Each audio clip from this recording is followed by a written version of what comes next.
Hello and welcome to the Moms Who Know podcast. I'm your host, Chanel Nielsen, and my guest today is Dina Alexander. How are you, Dina? I'm great. Thanks for having me. Yeah, I'm excited for you to be here, and I'm really excited for the topic today. So let me tell you a little bit about Dina. Dina Alexander is the founder and president of Educate and Empower Kids. She is the creator of How to Talk to Your Kids About Pornography and the 30 Days of Sex Talks and 30 Days to a Stronger Child programs. She received her master's degree in recreation therapy from University of Utah and has taught in various capacities for 19 years. And I won't go into all the specific things she's taught, but I am so impressed with her background and then how it kind of led to this a different focus. So to start off with, Dina, I'd love for you to tell us a little bit about your backstory and kind of why you decided to go this route and what led you down this path of teaching and educating kids and their parents. Great question. Well, a few years ago, I've stayed home with my kids for their whole lives. And one day I was just reading an article on Facebook about teen porn consumption, and it blew me away. And I just thought, at first I really didn't believe it. So I started researching.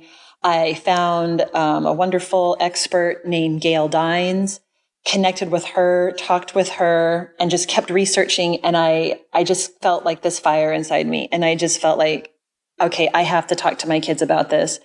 And at first I thought, I'm going to just make some Pinterest lessons and be done. And then I realized, well, that's like sitting on top of a toxic waste dump and feeding my kids organic food and pretending like everything's okay. And I realized I got to get to every parent I possibly can.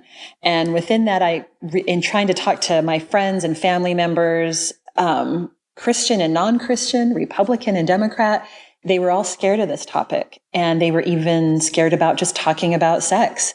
So I thought, well, I can't get them to talk about porn. Can I get them to talk about sex with their kids?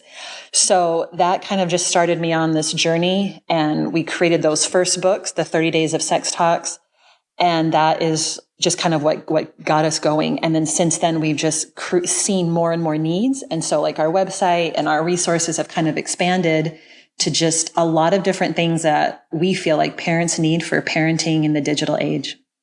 Oh, I love it, because I think that there is so much fear with parents of not knowing what to say, not being quite sure how to do it. They know, as parents, we want to get this information to our kids, but we're scared and it's awkward. I'll tell you how my parents told me. So I was in second grade, and a boy was chasing me around the playground and saying, I want to make babies with you. And I thought, what a dork. And I came home and I told my parents, and they looked at each other like very serious. And then later, and there were, I'm the oldest of 8 kids. And so at that time, I probably had 3 younger siblings.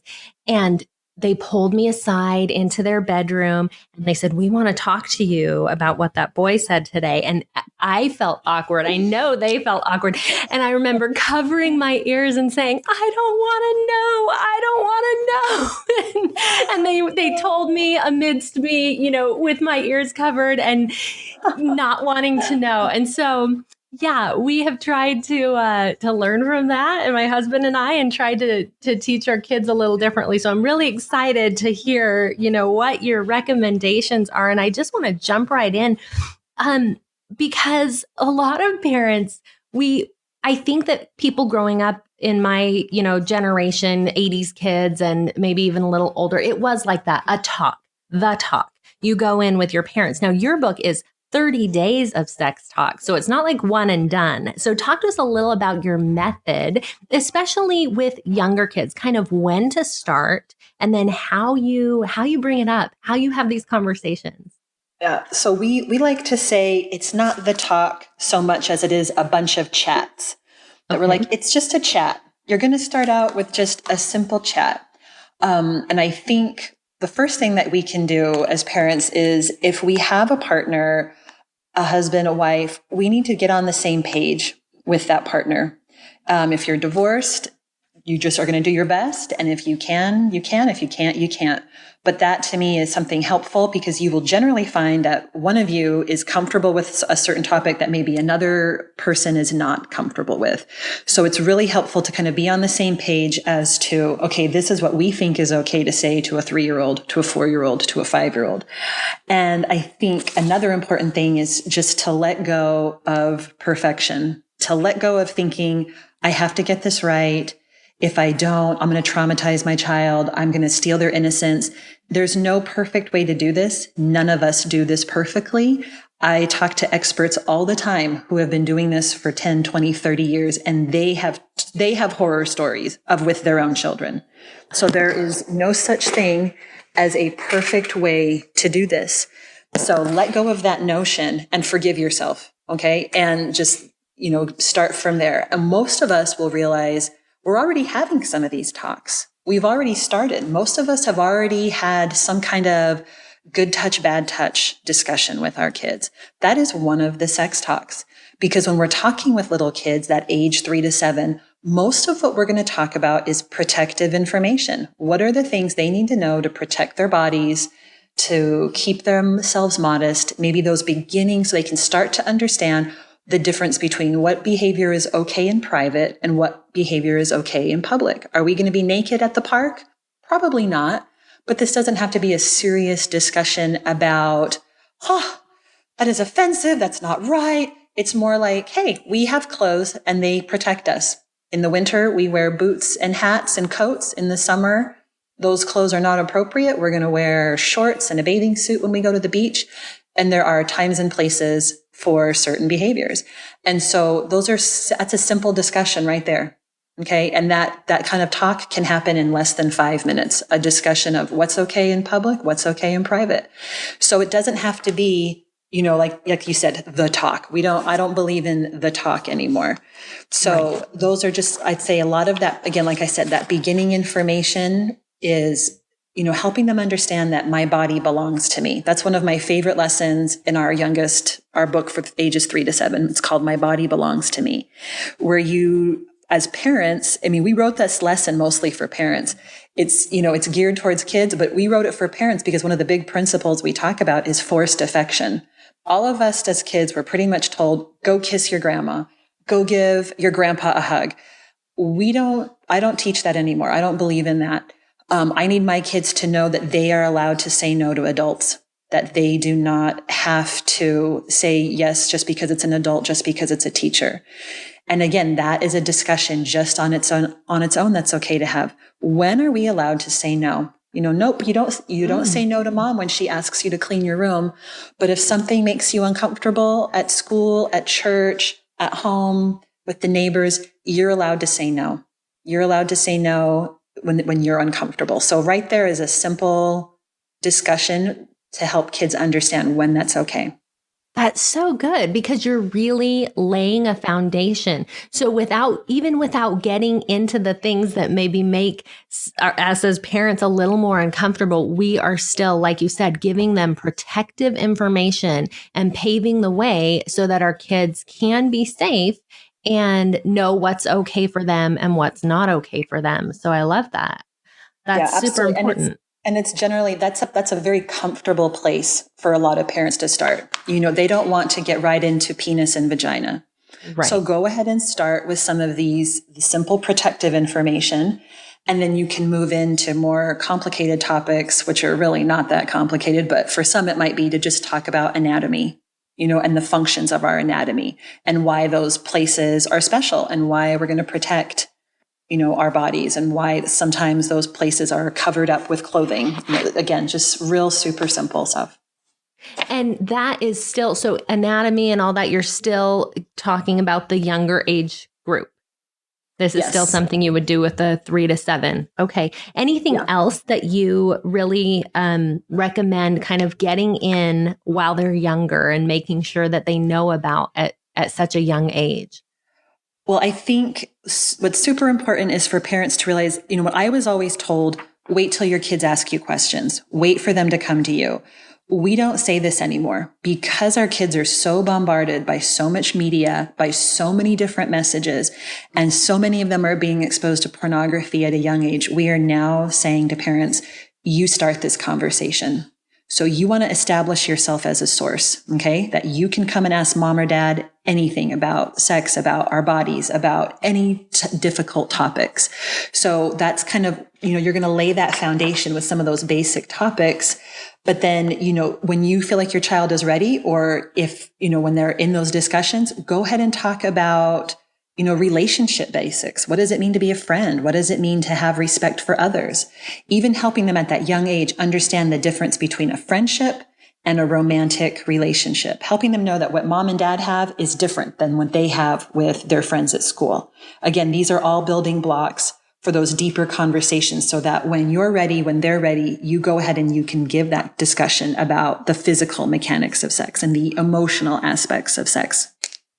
I love that because I really feel like that takes a little bit of pressure off all the things that you've said so far, not having to worry about doing it perfectly, but also at this young age, we are setting the stage. And so I love the way that you've laid that out because I think that, parents can hear this and say, oh my gosh, age 3, like I'm supposed to start talking to my kid at age 3. But really what you're doing is, yes, you're talking to your kid at age 3 and you're paving the way for things as they grow older. So talk to us a little bit as kids get even older. So they're beyond this age 3 to 7. So when they're a little bit older, how does this discussion change? So great question. So you're basically going to just start layering that information on. And also, let's say a parent listening to this has not even started. Maybe they have an 8 or a 9-year-old. I don't want any parent to feel like, oh, it's too late. Oh, right. No. You just are going to start wherever you're at. Meet your child where they're at. Start, wherever you're ready with. So again, maybe with that younger child, you had a discussion about anatomy. So as they're getting older, and it's always younger than you think is my experience and the stories that I hear from dozens and dozens of parents. It's sooner than you think that you're going to need to have a discussion about puberty. That's kind of like a natural next step. They're going to notice an older sibling, a cousin, a friend, a neighbor that is starting to develop, is starting to change. They're going to ask you about that. Be ready to talk about that. And in a positive way. I think I always like to say, I don't remember what my mom said about sex, but I remember that she talked about it like this and that it was so amazing and so wonderful that even though I didn't understand everything she was saying, I knew it was going to be awesome, and so I want my kids to feel that way about sex and about, all these amazing things and that their bodies are amazing and special and that there's a purpose for every body part, and that it's a good thing. So another good talk, I think, all the way through 3, 8, 9, 10, 11 are modeling to our kids and discussing what a healthy relationship looks like. So again, we get so focused on, I have to talk about sex and I have to talk about oral sex. It's like, focus on intimacy. What do you want for your child? I want my kids to be able to have the tools to build a healthy relationship. Okay. And that means that I need to model that. I need to show my kids what a healthy relationship looks like with my spouse, with my friends, so that they understand those pieces of this puzzle. That is part of the sex talks, is having a healthy, happy relationship. So again, those are just topics that we can start layering on, discussing curiosity and reinforcing to them that their curiosity is totally normal, is totally natural, and is a good thing. That it's a good thing to be curious, but also at the same time, letting them know that there is a right way to find answers when we're curious, that we need to come and ask mom and dad, that we don't always just Google anything that we care about, right? Because yes, especially if you don't have blocks on your computers, your kids are going to come away with violent, disturbing pornography. So even that at that young age, when they understand, as soon as they're clicking away, as soon as they know how to get onto websites, comes a discussion of pornography. That can sometimes be as young as 4 years old. It can be as soon as they know how to work a phone, which is, I see my 2-year-old nephew using the phone as well, as accurately as an adult. And, as we all know, phone Filters are not nearly as adept as laptop and home computers. The technology just isn't there. It's gotten better, but it's not perfect. These are not perfect filters. So in those discussions, we have got to be talking about what happens when we see a picture or a video of naked people. And why don't we look at that? Where might we see that? Even a small child, a 3 and 4-year-old, we can let them know, you might see something that makes you uncomfortable. Or if you see somebody naked or unclothed, you need to get away from it. You need to come and talk to me. Okay. And then let's talk about some of those, often for little kids, especially those icky feelings that we get from seeing pornography. What's going on? Why do we sometimes feel that? And that's where you, again, can establish yourself as a source.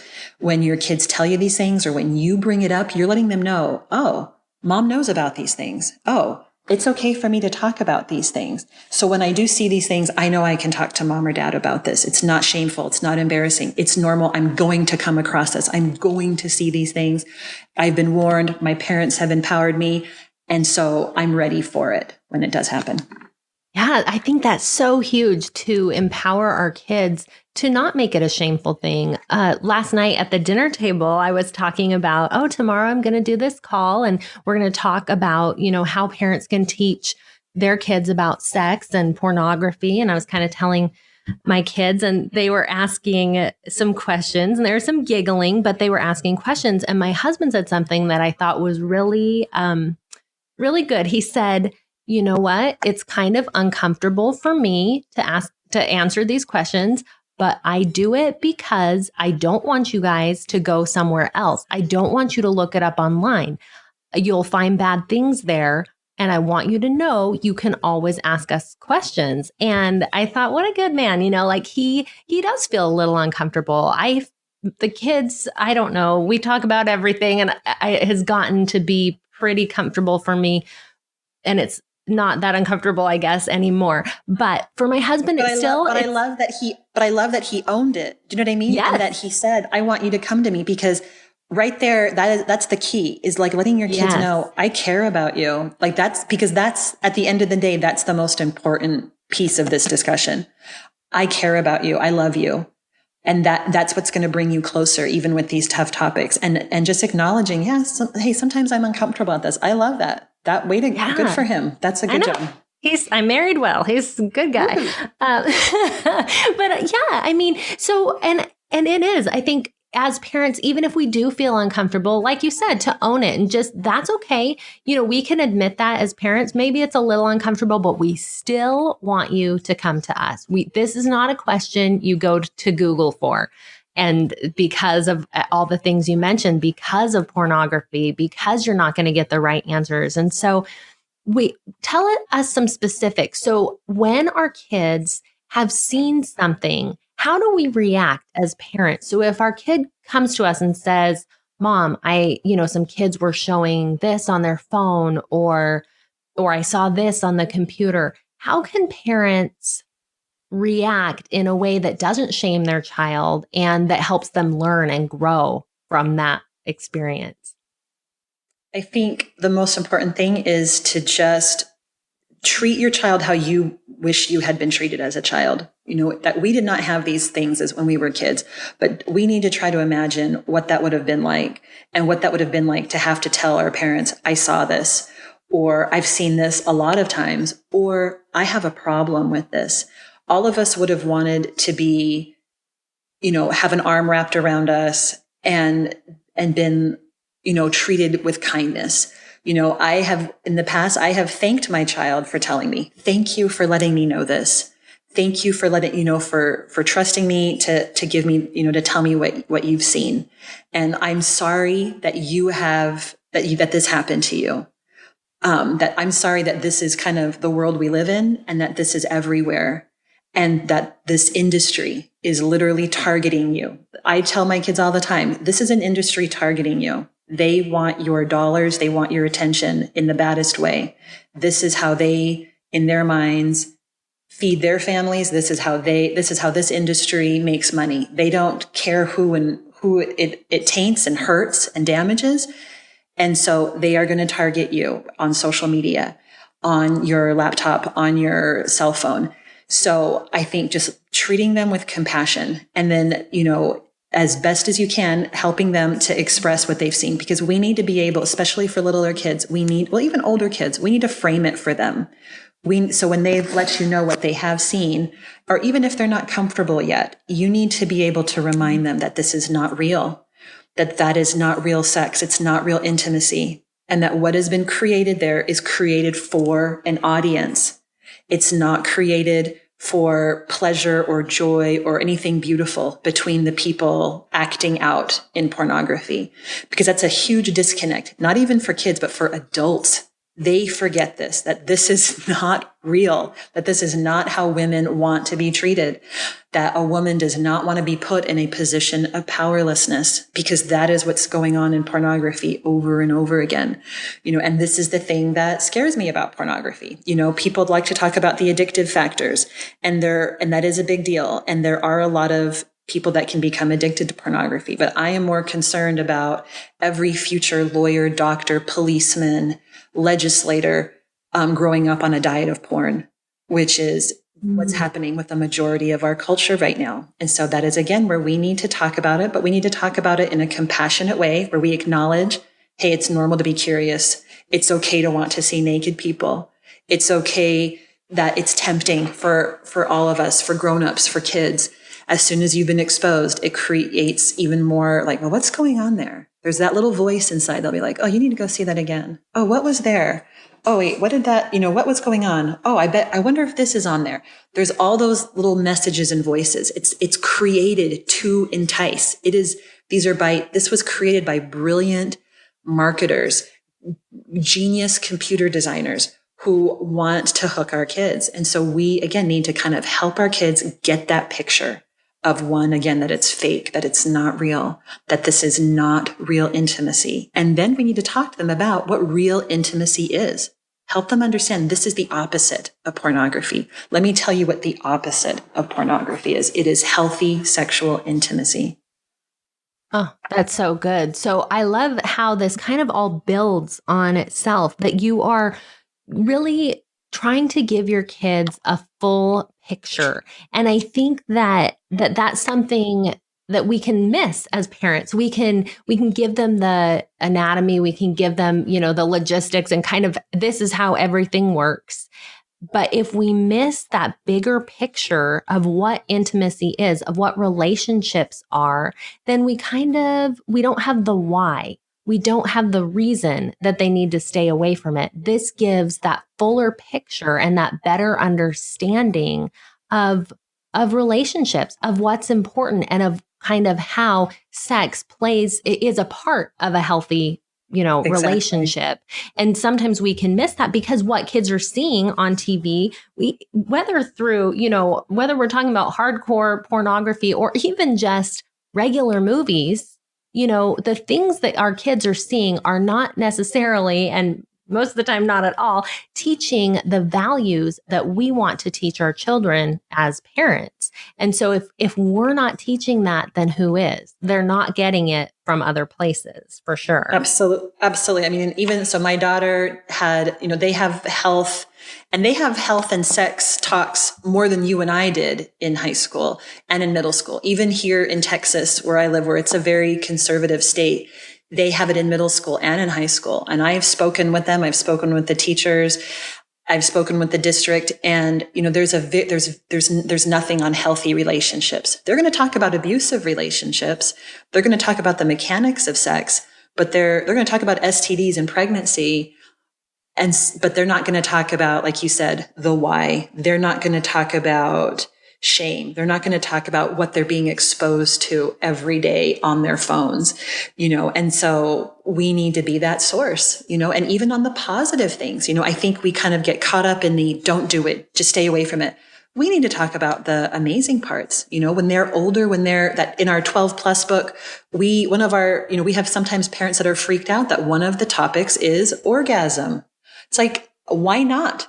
if I'm going to talk to my kids about all the negative consequences, you better believe I'm going to talk to them about the positive things, the emotional connection, the emotional aspects of sex, about how important that can be, how binding it can be. I want my kids to know those things. I don't want them to just know the negatives. They need that full picture.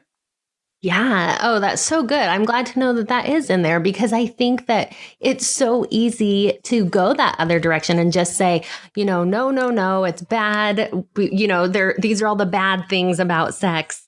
But it's fine later, once you're older, once you're married, those kind of things. But to really get into why it's good, why you're going to like it, why it's going to make your marriage relationship stronger. All these kind of things are things that we need to tell our children, and sometimes we forget or we're embarrassed or whatever. So I'm so glad that you're making this a little bit easier and opening up these conversations. And as we've been talking, I really think that your company is well named. I love that it's called Educate and Empower Kids. And I really think that it's empowering to give kids this information and to give parents these tools so that they can talk to their children and make it not shameful, make it an open dialogue, and let them know that someone they love and trust is going to give them, the best information that they have so that they can, know what they need to know without going to an outside source. So I think it's very empowering for parents and children both. So as we wrap up here, any final thoughts on things that parents can do or can work on to further these conversations? I think just start and keep them going. A lot of the questions in our books are very open-ended. We talk about tough things like masturbation, sexual identification in our older books. And those are topics that a lot of parents don't want to have, but they can just be open discussions. Our website also has tons of articles. We have free downloadable lessons that are great family night type activities. All of our books are available on the website and on Amazon in print and Kindle form. And we also have our first children's books coming out this year. Our first ones have just been released, and they are about healthy body image. We have one for boys and one for girls. And this has been kind of different. This is the first body image book for boys ever, because the time has come in our culture that our boys are being bombarded nearly as much as our daughters. And so we need to talk to both our boys and our girls about the images, the messages that are being sent to them. So those kids' books are called Messages About Me. We have Sydney's story, and then we have Messages About Me, Wade's story. And those are both about healthy body image. Awesome. Well, I will definitely link to that in the show notes. There's so much good stuff just that you've talked to us today. And so I encourage parents, if you need more help, then go to these books and tell us your website also so people can get even more information from you. Yeah, so we are educateempowerkids.org. And you can also follow us on Facebook, Instagram, Pinterest. We pin a ton of different things, not just from us, but from other organizations. And we're on Twitter as well. Cool. Well, thank you so much, Dina. I think that this has really gotten me thinking, and hopefully a lot of other parents as well, as to things that we can do, conversations that we can have, and ways that we can, open that dialogue, start the dialogue and keep it going. So thank you so much for being here and for the things that you've taught us. I really appreciate it. Thank you for having me. Yeah. And thank you everyone for listening to Moms Who Know. Subscribe to Moms Who Know so you never miss an episode, and join the conversation on Facebook at facebook.com/Moms Who Know podcast.